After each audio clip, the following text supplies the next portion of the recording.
After spending time under Dr. Kelson's care, Samson begins to show small but unsettling signs of awareness. While Kelson is preparing to sedate him once again, Samson suddenly pauses and looks up at the night sky. His eyes fixate on the moon hanging above the trees, and for the first time since being introduced, he speaks. In a quiet, almost childlike voice, he says a single word, moon. The sound of it shocks Kelson completely. Realizing this isn't a mindless creature, but someone who still has fragments of language and memory, Kelson immediately pulls the needle away, overwhelmed by the discovery. That moment confirms what he's believed all along. There is still a human mind trapped inside Samson.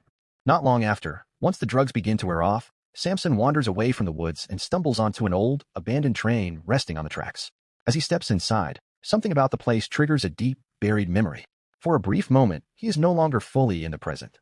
Instead, his mind drifts back to his childhood, remembering a time when conductors used to ask for tickets before letting passengers ride. The memory confuses him but also grounds him, pulling another piece of his past to the surface. While standing inside the train, Samson notices several infected approaching him. Still stuck between memory and reality, he assumes they are like the people from his past and responds by speaking again, saying that he doesn't have a ticket. It's the second time he uses words, and it shows just how fractured his mind has become, blending old memories with a brutal present. The infected don't hesitate.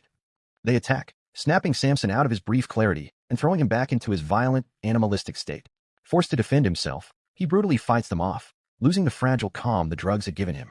By the time the encounter ends, Samson is once again covered in blood, standing alone inside the train, the brief glimpse of his humanity slipping away as quickly as it appeared.